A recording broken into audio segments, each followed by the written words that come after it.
안녕하십니까, 윤과장입니다. 예, 이번 주말에는 제가 라이브 방송을 못할 것 같아서 영상으로 하나 더 대신을 합니다. 어느새 지금 2021년이 시간이 참 빠르네요. 그죠? 11월, 12월 두 달밖에 남지 않았습니다. 그래서 이 지금 얼마 남지 않은 시간에 또 지금 증시가 지지부진하고 좀 막 무섭고 이러기 때문에 투자를 어떻게 해야 될까 좀 고민을 하고 있는데요.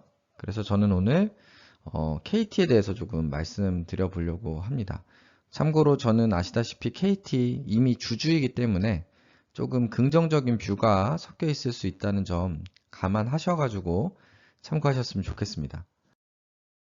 지금 굉장히 증시가 어수선합니다. 최근 3개월 차트 보시면 코스피 같은 경우 이렇게 뭐 등락을 좀 거듭을 하면서 결국에는 지금 3천 밑으로 내려와 있는 그런 상황입니다. 그래서 요 3개월 동안 대응을 좀 어떻게 하셨느냐에 따라서 좀 그래도 조금 수익을 보시면서 버티신 분도 계실 거고 아니면 지금 그냥 계속 물려서 좀 고생하시는 분도 계실 거고 좀 힘든 시간이 좀 아니었나 싶습니다. 코스닥도 마찬가지고요.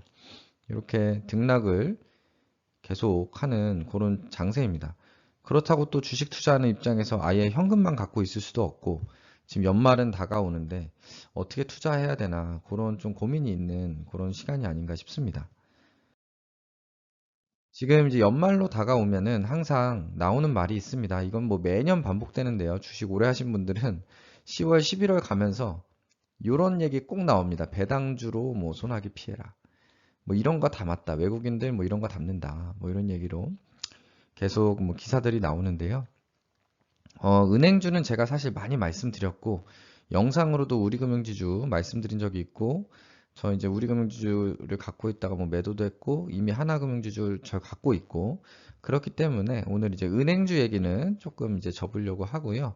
은행주 외에도 지금 증권사 추천 배당주와 배당 수익률 보시면은 자주 언급되는 종목들이 있습니다. 뭐냐면 바로 통신주들인데요. 뭐 KT, 아니면 SK텔레콤, 뭐 SK텔레콤 뭐 이런 식으로 우리 통신주가 전통적인 배당주이자 또 경기 방어주 이런 쪽으로 계속 언급이 되고 있습니다. 근데 저는 이제 SK텔레콤 같은 경우는 지금 이미 거래 정지가 된 상태고 분할 이슈가 또 있어서 조금은 이슈가 다를 수 있고요. 전 이미 또 SK텔레콤도 보유 중이라서 지금 이제 저는 KT에 조금 남은 기간 집중해 보려고 합니다. KT는 이때 당시에는 뭐 5.1% 정도 배당이 기대된다고 했는데 지금 주가가 좀 더 떨어졌기 때문에 조금 더 배당 수익률이 높아졌을 것 같습니다. KT 하면은 사실은 KT를 투자하는 이유 중에 첫 번째는 바로 배당입니다. 예. 그래서 KT는 올해 5월에도 이제 컨콜에서 배당 규모를 단기 순이익의 50%로 하겠다. 예, 이런 식으로 공언을 했습니다. 그래서 투자자와 주주에 대한 약속을 지켜나갈 계획이다. 이렇게 말씀을 했거든요. 굉장히 좀 좋은 거죠. 이제 당연히 사실은 이게 주식회사가 수익이 나면 주주들한테 배당을 하는 건데 이거를 다시 한번 확인해 줬다는 점에서 이 배당 정책에 대해서는 믿고 가도 되지 않을까 싶습니다. 이미 뭐 과거에도 배당을 꾸준히 해왔지만 이제 앞으로 더 기대를 해볼 수 있는 대목입니다. 요 이제 10월 달에도 한 번 더 이런 내용이 나오는데요. 10월 달에 또 한 번 그 순이익의 50% 배당을 공언했다. 예, 이런 또 기사들이 또 나오고요. 뭐 내년까지도 계속 이어가려고 생각을 하고 있다고 합니다. 그래서 옆에 이런 증권사 보고서에서 나오는 연도별 주당 배당금 추이 및 전망을 보시면은 계속해서 이게 상승을 해가고 있는 걸 보실 수가 있고요. 지금 올해 2021년 같은 경우에는 한 1,700원 정도로 지금 시장에서는 예상을 하고 있습니다. 지금 뭐 주가가 3만 원을 겨우 지키고 있는 수준이니까 거의 뭐 5% 중후반대 정도의 배당 수익률을 현재 기준으로 기대해 볼 수 있는 그런 상황이고 혹시 우리가 물리더라도 2022년에 실적이 더 좋아진다고 지금 예측들을 하고 있기 때문에 배당 수익률이 더 커질 것이고 그러다 보면 주가가 충분히 또 방어가 되지 않을까 생각을 해볼 수가 있습니다.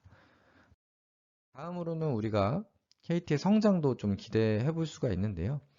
KT의 뭐 5G 가입자 수 추이 및 전망. 저도 지금 뭐 결국에는 5G로 바꿨는데요. 그러니까 점차 이제 사람들이 계속해서 어쨌든 간에 5G로 바꿔가면서 좀 성장세도 좀 기대가 됩니다.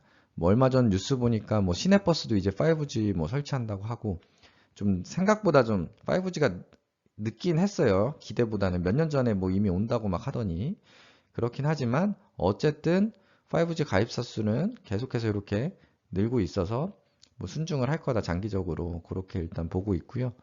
지금 매출이나 실적 예상도 보시다시피 뭐 이미 이뤄진 19년, 20년, 21년 아직 뭐 확정은 안 됐지만 계속 영업이익 증가하고 있고요. 우리가 배당이 뭐 순이익의 50%라고 했는데 지금 19년, 20년, 21년 지금 또 늘었고 22년, 23년 물론 이게 뭐 확정은 아니지만 일단 예상은 앞으로 계속 증가하겠다 이렇게 좀 보고 있습니다.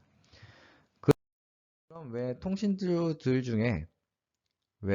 중에 KT가 좋을 것 같냐?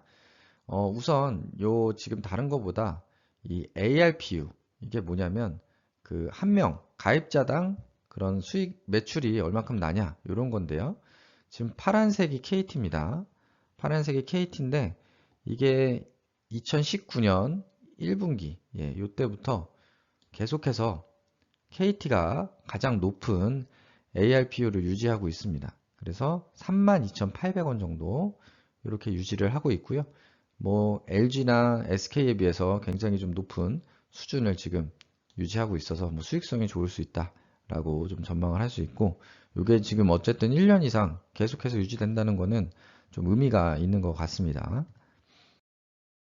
다만 이제 KT 같은 경우에 최근에 이런 이슈가 있었죠. 인터넷 먹통.